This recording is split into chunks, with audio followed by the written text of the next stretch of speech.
The cold metal surface pressed against Jake Morrison's back as his eyes slowly opened. The world around him looked blurry and strange. His body felt heavy and weak, like he had been sleeping for a very long time.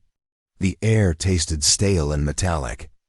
In his mouth, he tried to move his fingers, but they felt stiff and cold. Jake blinked several times until his vision became clear. He was lying inside a white chamber with thick glass covering his body. Tubes and wires connected to his arms and chest. The room around him was dark except for small blue lights that blinked on and off. Everything was quiet except for a soft humming sound. He pushed against the glass cover above him. It made a hissing sound and slowly opened upward. Cold air rushed over his skin, making him shiver. Jake sat up slowly, his muscles aching with every movement. His head felt dizzy and confused. "Where am I?" he whispered to himself. His voice sounded rough and dry. Jake looked around the room.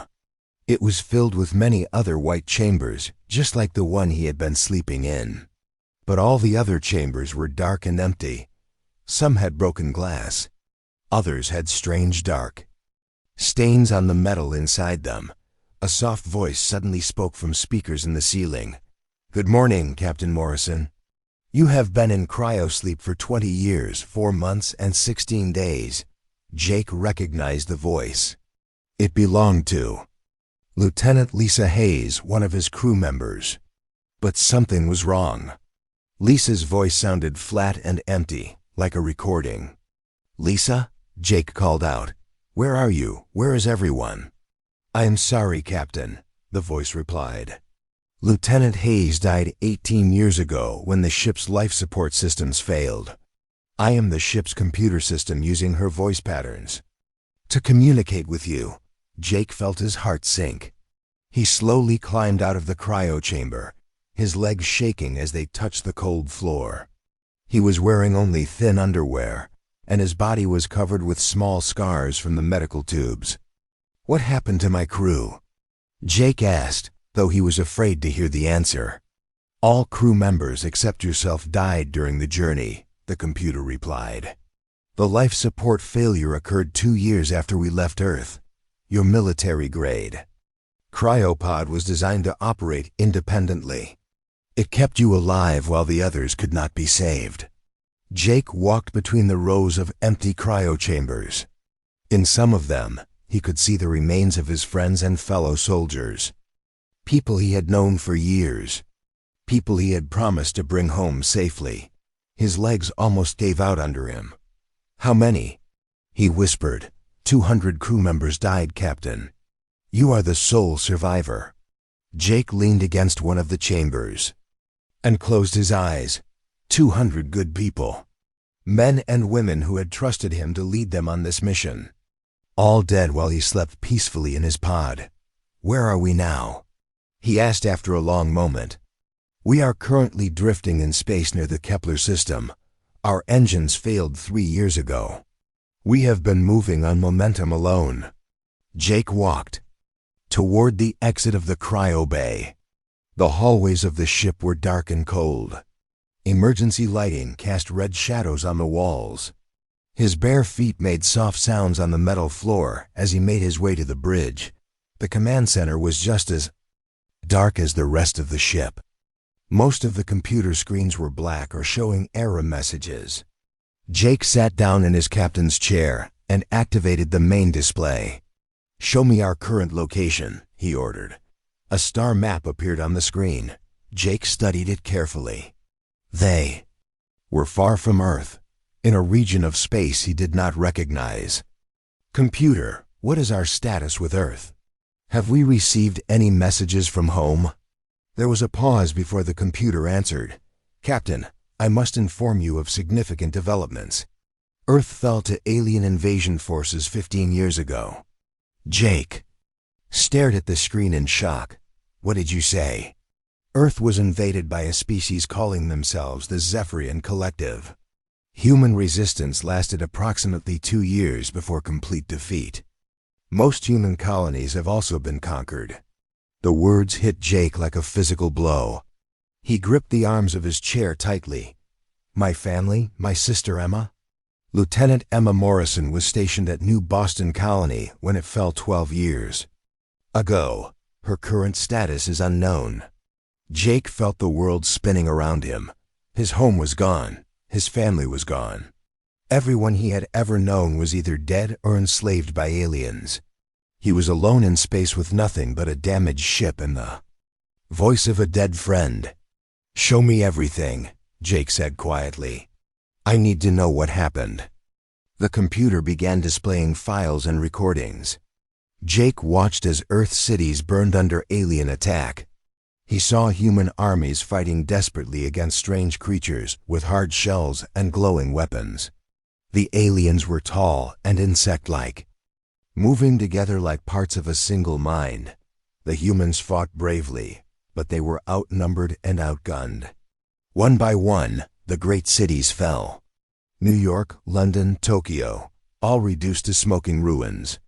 The aliens took prisoners but killed anyone who resisted too strongly. Jake saw recordings of the final battle for Earth. Human ships burning in space while alien vessels surrounded the planet like a metal cloud. The last transmission from Earth. Command was a simple message. We fought well. Avenge us. How many humans are left? Jake asked. Unknown, Captain. Scattered resistance groups exist throughout the galaxy. Most captured humans are used as laborers in mining operations. Life expectancy for prisoners is estimated at 6 months. Jake stood up and walked to the main viewing window. Outside, he could see a distant planet with strange structures built around it. The alien ships moved between massive metal rings that surrounded the world like jewelry. That is New Boston, the computer explained. The Zephyrians have built significant infrastructure there. Sensors detect approximately 50,000 human life signs on the surface. Jake pressed his hand against the cold window.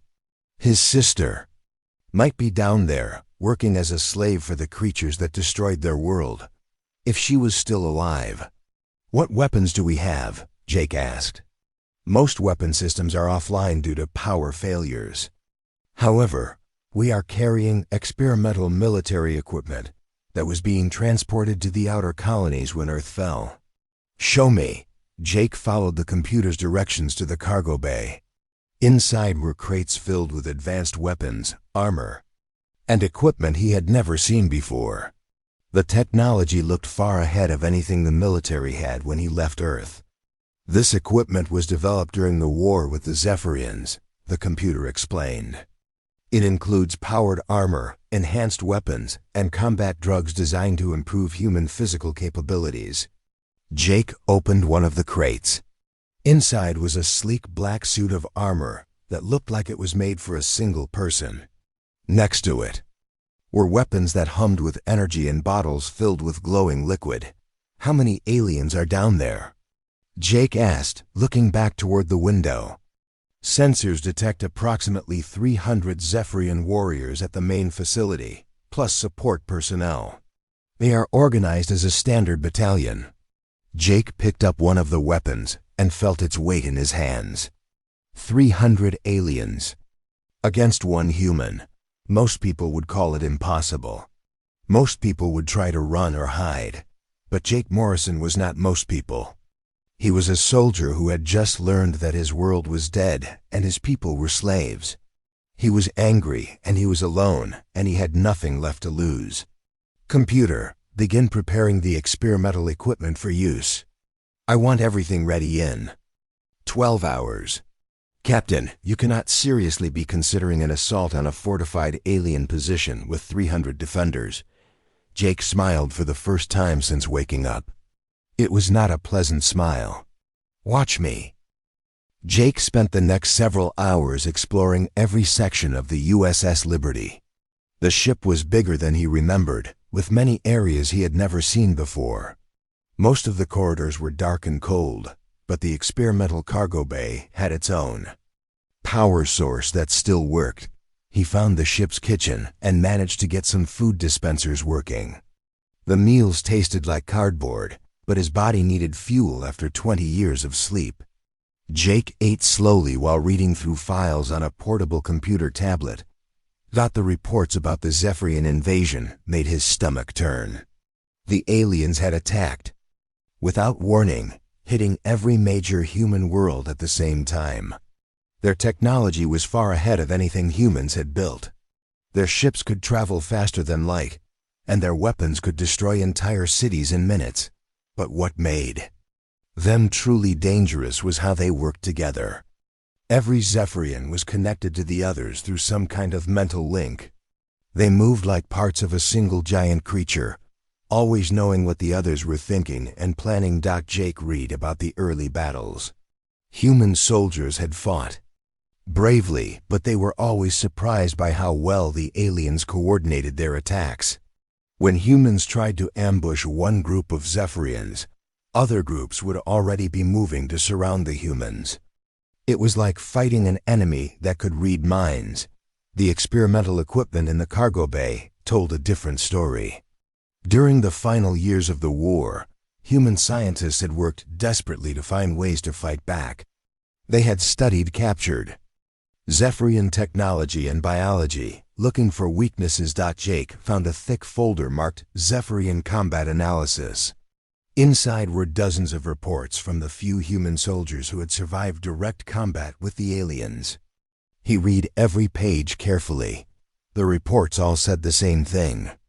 Zephyrians were stronger and tougher than humans, but they were not faster. Their mental connection made them very good at group tactics, but it also made them predictable. They always did what the group mind told them to do. More importantly, the aliens seemed to have trouble dealing with humans who acted in unexpected ways. Several reports mentioned Zephyrian forces becoming confused when human soldiers broke their own military rules and attacked in ways that made no sense. One report caught Jake's attention. A human sergeant named Billy Cooper had been trapped alone in a building with 12 Zephyrian warriors. Instead of trying to fight them directly, he had started shouting and banging on metal pipes to make noise. The aliens had become so confused by the random sounds that they made mistakes, and Billy had managed to kill 3 of them before escaping. Another report described a battle where human forces had started playing loud music during combat. The Zephyrians had seemed almost frightened by the sounds and had retreated even though they outnumbered the humans 10-1. Jake made notes on everything he read. The aliens were dangerous, but they were not impossible to beat. They just needed to be fought in the right way. He moved to the equipment crates and began examining each item carefully. The powered armor was amazing. It was made from some kind of metal that felt lighter than aluminum but stronger than steel. The suit covered his entire body and had a helmet with a clear face shield. When Jake put the armor on, it felt like wearing a second skin. The suit had small computers built into it that could measure his heart rate, breathing, and muscle tension. It also had weapons built into the arms and legs, including small rocket launchers and energy guns. The most interesting part was a device called a combat enhancement system. It was a small machine that could inject drugs directly into his bloodstream. During battle, the drugs were designed to make him faster, stronger, and more alert. The instruction manual warned that the drugs were dangerous and could only be used for short periods of time. Jake found several different types of weapons in the crates. Some were energy guns that fired bolts of pure electricity. Others were magnetic rifles that could shoot metal bullets at incredible speeds. There were also explosives, grenades, and even a few alien weapons that human scientists had modified for human use. But the most valuable thing in the crates was not a weapon at all. It was a small device called a tactical analysis computer. The machine could study enemy movements and predict what they would do next. It was specifically designed to work against the Zephyrian group mind. Jake connected the device to the ship's main computer and began running simulations. The computer showed him dozens of different ways to attack the alien facility on New Boston. Most of the plans ended with Jake being killed within minutes, but a few plans showed him surviving, at least for a while. The key was to avoid fighting. the aliens the way they expected. Instead of attacking their strongest points, he needed to hit them where they were weakest. Instead of following military rules, he needed to act like a crazy person. Jake practiced with the weapons in the ships. Cargo bay. The energy guns were easy to use and very accurate. The magnetic rifles were more powerful but harder to aim. The explosives were simple but effective. The powered armor made everything easier. With the suit on, Jake could lift heavy objects with one hand. He could run faster than he ever had before. The suit's computer helped him aim his weapons and warned him about dangers he could not see. But the real test came when Jake tried the combat drugs. He injected a small dose and immediately felt his heart begin to race. His vision became sharper, and his reflexes became lightning fast. He could see and react to things that would have been impossible before. The drug also changed how he felt. Jake became more aggressive and confident. He felt like he could take on an entire army and win. The feeling was exciting but also frightening. He could understand why the manual warned about the dangers. While Jake practiced with the equipment, the ship's computer continued to scan the alien facility on New Boston. The scans revealed important information about how the Zephyrians had organized their defenses. The aliens had built their main base inside the ruins of New Boston's former capital city. They had torn down most of the human buildings and replaced them with their own strange structures. The new buildings were tall and narrow, connected by bridges that looked like spider webs. Most of the human prisoners were kept in a large compound on the north side of the city. The scans showed thousands of people working in what looked like mining operations. They were digging deep holes in the ground and pulling out some kind of glowing material. The Zephyrian warriors were stationed throughout the city, but most of them were concentrated around a central command building. The building was heavily fortified and surrounded by weapon platforms and guard towers. Jake studied the layout carefully. A direct attack on the command building would be suicide. But there were other ways to approach the problem. The aliens had built their base using human infrastructure they did not fully understand. The old human city had tunnels, sewers, and maintenance passages that the aliens might not know about. More importantly, the scans showed that the Zephyrians had not changed the basic power and communication systems. They were still using the same networks that had been built for humans. If Jake could get access to those systems, he might be able to cause serious damage to the alien operations. Jake began planning his attack. He would need to get to the planet's surface without being detected. Then he would have to infiltrate the alien base and find a way to rescue the human prisoners while fighting off 300 enemy warriors. It was impossible. But Jake Morrison had already lost everything that mattered to him. His world was gone, his friends were dead, and his sister was probably suffering as a slave. He had nothing left to lose and everything to gain. Jake loaded his weapons and checked his armor one final time. The ship's computer had identified a way to get him to the planet's surface using an old escape pod. The pod would be detected by alien sensors, but Jake was counting on that. He wanted the aliens to know he was coming. "Computer, prepare the escape pod for launch," Jake ordered. "And send a message to the alien base on New Boston." "What message, Captain?" Jake smiled grimly. "Tell them that humanity is not dead yet. Tell them that Jake Morrison is coming to take his people home." The escape pod shook violently as it entered the atmosphere of New Boston. Jake gripped his seat tightly, watching the planet's surface grow larger through the small window. His powered armor felt heavy around his body, but he was ready for what came next. Red warning lights flashed on the pod's control panel. The Zephyrian sensors had detected him, just as he had planned. Jake could see alien fighter ships moving toward his position, their sleek forms cutting through the sky like metal birds.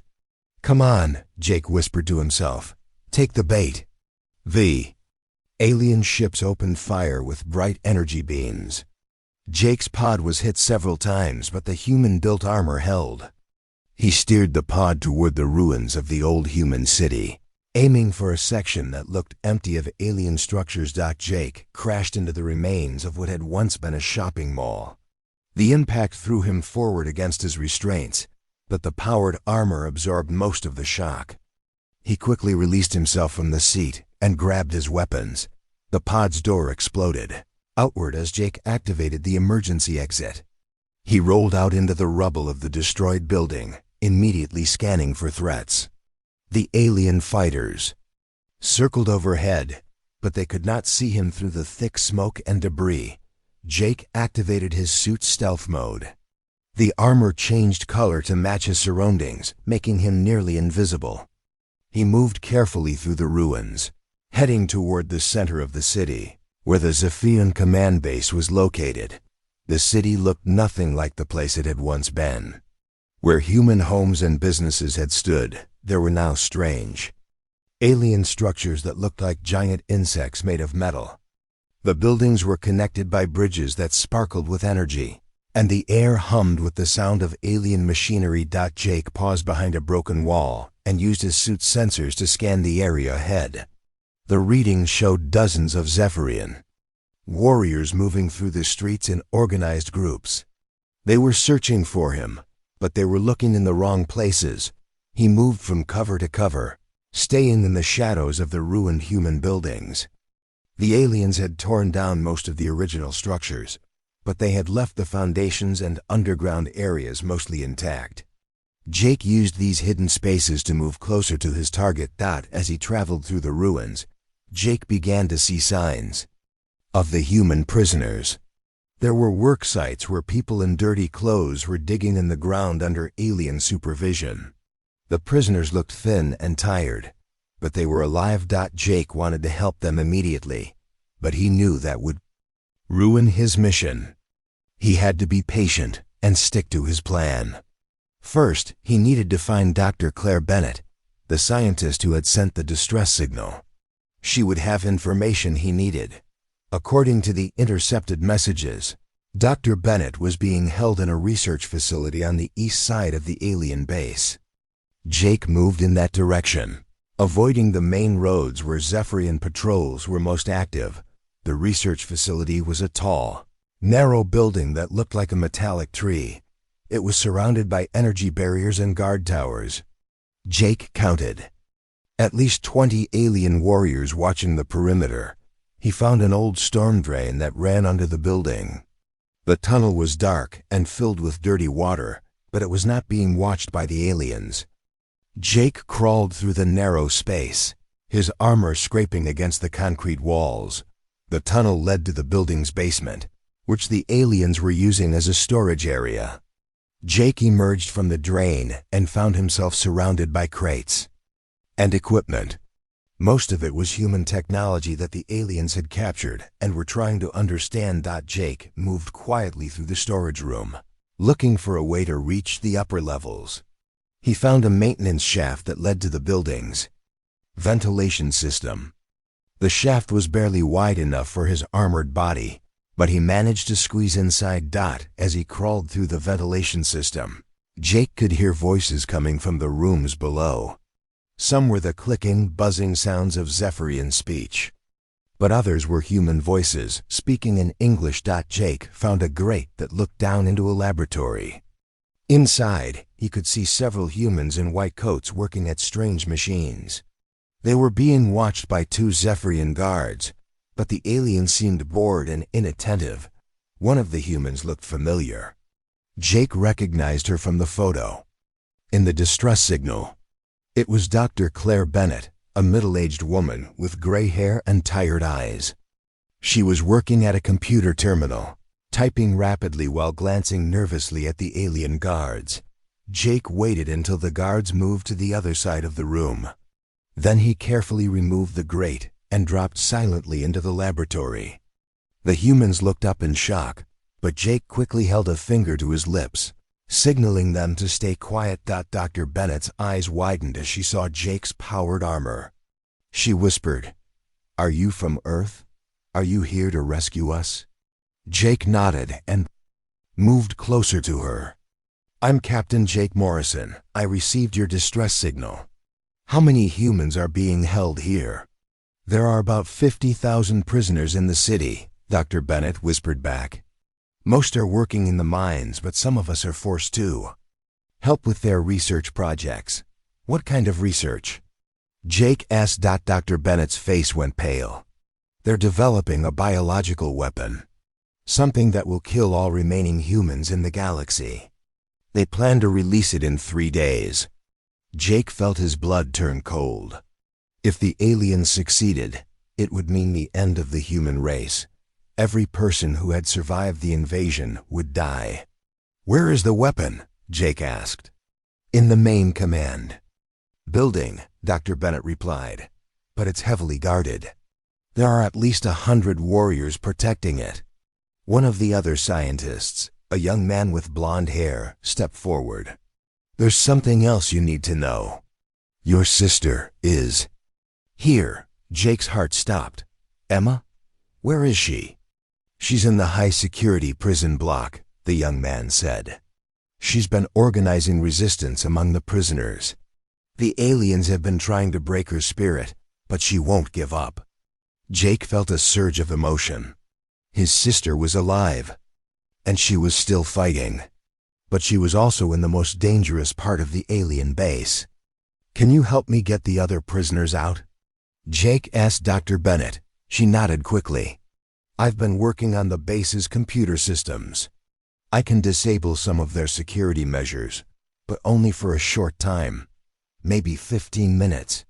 That's not much time, Jake said. It's all I can give you, Dr. Bennett replied. The aliens will notice the sabotage quickly. Jake looked around the room at the other human scientists. They all looked scared but determined.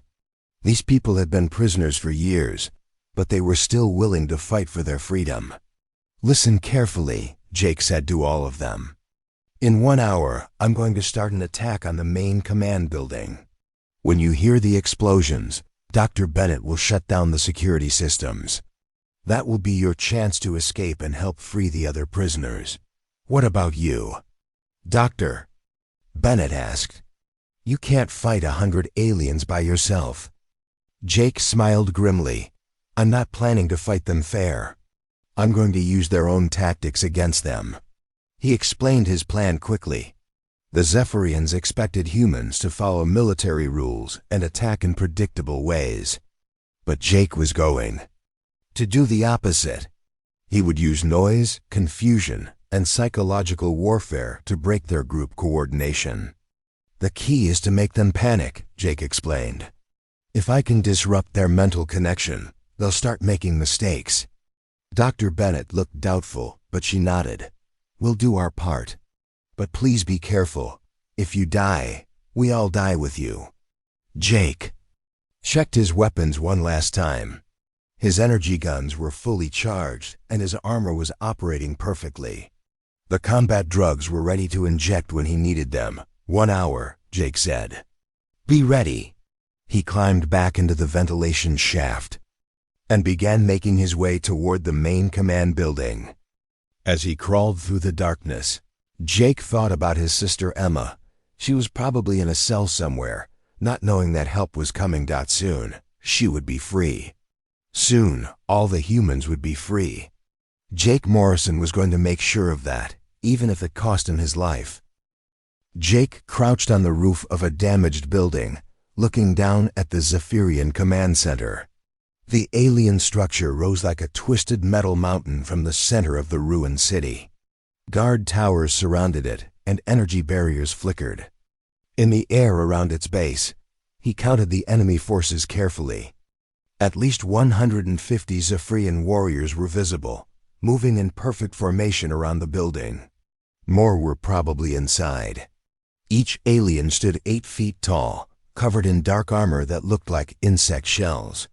Their weapons glowed with deadly energy. Jake activated his suit's combat enhancement system. The drugs flowed into his bloodstream, making his heart race and his senses sharpen. The world around him seemed to slow down as his reflexes became superhuman, He pulled out a small device and began broadcasting on multiple frequencies. The sounds that came from the speakers were unlike anything the aliens had ever heard. Human. War cries, heavy metal music, and the roar of Earth's ancient predators filled the air around the command center. The effect on the Zephyrians was immediate. The perfectly organized groups began to waver as the aliens turned their heads toward the strange sounds. Their mental connection, which had always been their greatest strength, suddenly became a weakness as confusion spread through their shared consciousness. Jake launched his first attack while the aliens were distracted. He fired a magnetic rifle from his position on the rooftop, sending a metal spike through the head of his Zephyrian commander. The alien dropped instantly, and the warriors around it began to panic as their leader's death created chaos in their group mind. Moving quickly, Jake jumped from building to building, using his powered armor to leap distances that no normal human could manage. He fired his weapons as he moved, picking off alien guards and destroying their communication equipment. The Zephyrians tried to coordinate a response, but Jake's psychological warfare was working. The loud, chaotic sounds continued to broadcast from hidden speakers he had placed around the area. The aliens, who had evolved from prey species, were instinctively frightened by the aggressive, human battle cries. Jake reached the base of the command center and activated several explosive charges he had planted during his approach. The explosion shook the ground and sent debris flying in all directions. More importantly, they created gaps in the alien defensive lines. Through one of these gaps, Jake saw something that made his heart race. A group of human prisoners was being led toward the command center by Zephyrian guards. Among them was a woman with dark hair who moved with the confident stride of a soldier, even though her hands were chained. Emma, his sister, was alive and being brought directly to him. Jake changed his tactics immediately. Instead of continuing his assault on the command center, he moved to intercept the prisoner group. He dropped from above, landing in the middle of the alien guards like a metal thunderbolt. The first Zephyrian never saw him coming. Jake's armor enhanced. Fists smashed through the alien's face, crushing the creature's skull instantly. The second guard tried to raise its weapon, but Jake was already moving, his combat drugs making him faster than anything the aliens had ever faced. Emma's eyes widened in shock as she saw her brother appear like a ghost from her past. "Jake?" she whispered, hardly believing what she was seeing. "Hello, sister," Jake said as he ripped the chains from her hands. "Sorry I'm late." Emma smiled for the first time in years. "You always did have terrible timing." Jake quickly armed Emma and the other prisoners with weapons taken from the dead guards.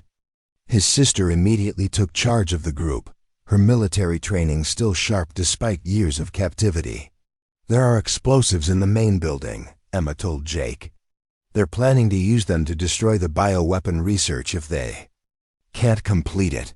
We need to stop them." Jake nodded and looked toward the command center.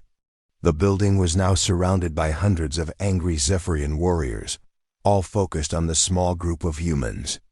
The aliens had finally managed to overcome their confusion and were organizing for a massive attack. "Emma, take the others and get out of here," Jake said. "I'll handle the command center." "No way," Emma replied firmly. "We're not leaving you to face this alone. This is suicide," Jake said. "There are too many of them." Emma looked at her brother with the same stubborn expression she had worn as a child. "Then we'll die together." "But we're not running anymore." Jake realized there was no point in arguing. Emma had always been as stubborn as he was. Instead, he began planning their attack on the command center. The building had one main entrance, heavily guarded by at least 30 Zephyrian warriors. But Jake had noticed something during his reconnaissance. The aliens had built their structure on top of the ruins of a human government building. The old building's basement levels were still intact, and they connected to the city's tunnel system. Jake led the group toward a hidden entrance to the underground tunnels. The Zephyrians, focused on defending the main entrance, did not notice the humans disappearing into the shadows. The tunnels were dark and filled with water, but they led directly under the command center. Jake used his armor's cutting tools to break through the floor of the alien building's basement. They emerged inside the command center to find chaos. The building was filled with Zephyrian technicians and guards, all running around in confusion.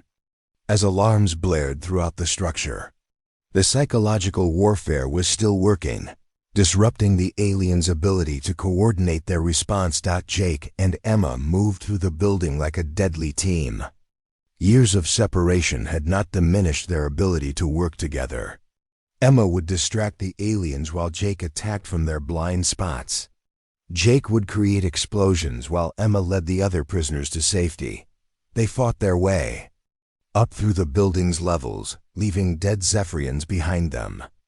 The aliens' individual combat skills were impressive, but they were not prepared for the unpredictable fighting style of desperate humans.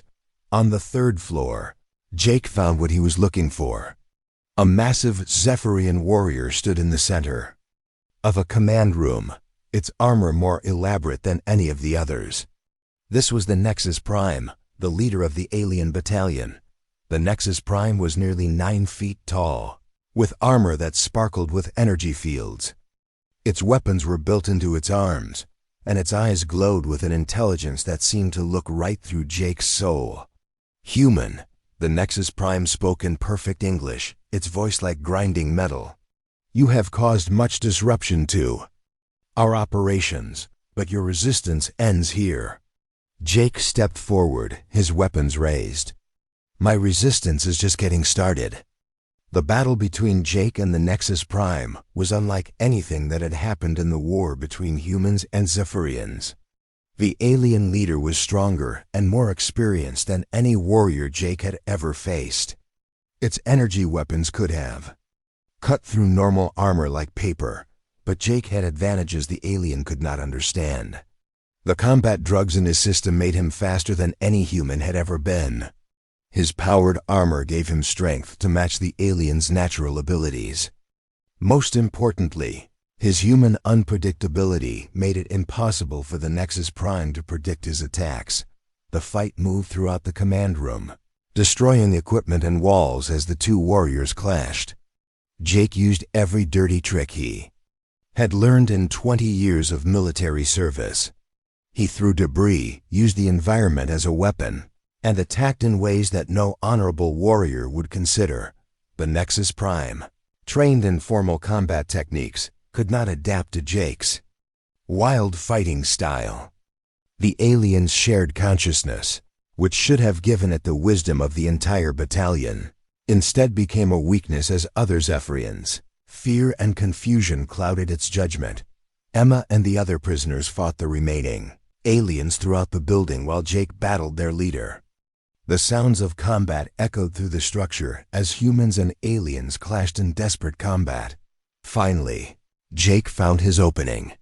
The Nexus Prime had expected him to attack directly, but instead Jake feinted to the left and then drove his armored fist upward into the alien's throat. The impact crushed the creature's breathing apparatus, and the Nexus Prime collapsed to the floor. With their leader dead, the remaining Zephyrians in the building began to panic. Their mental connection, which had been disrupted by the Nexus Prime's death, left them confused and vulnerable. Jake and Emma quickly located the bioweapon research and destroyed it completely. The alien plan to eliminate humanity died with the flames that consumed their laboratory. As they prepared to leave the building, Jake heard something that made his heart soar. Human voices were shouting outside, not in fear but in celebration. The prisoners throughout the city were breaking free, inspired by the news that the alien battalion had been defeated. Jake Morrison had done the impossible. One human had defeated an entire alien military force and saved his people from extinction. The morning sun rose over New Boston for the first time in 12 years, without alien guards watching over human prisoners. Jake stood on the roof of the destroyed command center, looking out at the city below. Everywhere he could see humans. Were walking freely through the streets. Emma climbed up to join him on the roof. Her face was dirty and tired, but she was smiling wider than Jake had seen her smile since they were children. In her hands, she carried a communication device that had been broadcasting messages all night. "The news is spreading faster than we hoped," Emma said, sitting down next to her brother. "Resistance groups on 17 different worlds have already reported successful uprisings. The aliens are retreating from 3 major colonies." Jake nodded, but his expression remained serious. "It's a good start, but the war isn't over. The Zephyrians still control most of human space." "This was just one battalion, maybe," Emma replied. "But it was the battalion that everyone thought was impossible to defeat. Word is getting out that humans can win these fights. People who had given up hope are starting to believe again." Below them, Dr. Bennett was working with a team of freed scientists to examine the captured Zephyrian technology. They had already figured out how to operate several alien machines, including the communication systems that connected to other worlds. Jake watched as human workers began dismantling the alien structures throughout the city. The strange insect-like buildings were being torn down piece by piece. In their place, the humans were rebuilding their old homes and businesses using materials from both human and alien sources. "Jake," Emma said quietly, "I need to tell you something about what happened here during the occupation." Jake turned to look at his sister. Her smile had faded, and she looked older than her years. "The aliens didn't just use us for labor," Emma continued. "They were studying us, learning how we think, how we fight, how we react to different situations. They were preparing for something bigger." "What do you mean?" Jake asked. Emma handed him a data pad she had recovered from the alien command center. "They call it the final solution. The bioweapon we destroyed was just part of it. The real plan was to turn humans against each other." Jake read through the alien files on the data pad. The Zephyrians had been planning to release the bioweapon on some human worlds while leaving others untouched. Then they would tell the survivors that certain human groups were responsible for the attacks. The aliens hoped to start a civil war that would destroy humanity from within. "They understand us better than we thought," Jake said after reading the files. "They know that humans can be turned against each other under the right circumstances."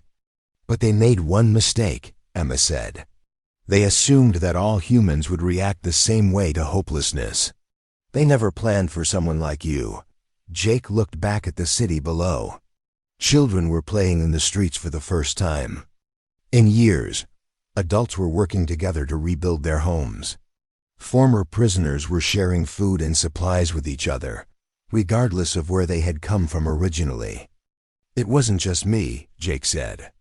"Every person in this city fought for their freedom. Dr. Bennett and her team sabotaged the alien systems. The prisoners organized themselves when they saw their chance. I just gave them hope that it was possible." Emma smiled again. "You always were too modest. But you're right about one thing. This is just the beginning." Over the next few days, Jake worked with Emma and Dr. Bennett to establish communication with human resistance groups throughout the galaxy. The news of the victory at New Boston had inspired uprisings on dozens of worlds. Some had succeeded, others had failed, but all of them proved that humans were not beaten. Dr. Bennett made an important discovery while studying the captured alien technology. The Zephyrian communication system worked both ways. Not only could humans send messages to other resistance groups, they could also intercept alien communications and learn about enemy plans. "The Zephyrians are panicking," Dr. Bennett told Jake as she studied the intercepted messages. "They're pulling forces back from the outer colonies to defend their core worlds. They never expected this level of resistance." Jake realized that this was their chance. The aliens were making the same mistake that many armies had made throughout history. They were responding to unexpected tactics by becoming more predictable themselves.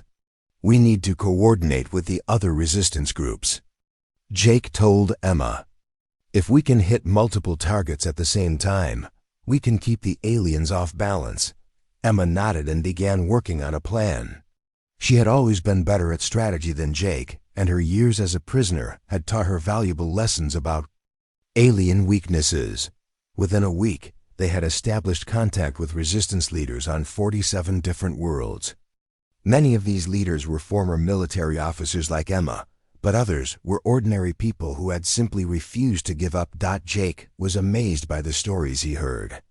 On the world of New Texas, a farmer named Bob Miller had used agricultural equipment to destroy an alien supply depot. On the planet Haven, a teacher named Lucy Davis had organized the children in her school to sabotage alien communication networks. These people had never been soldiers, but they had found ways to fight back using whatever resources they had available.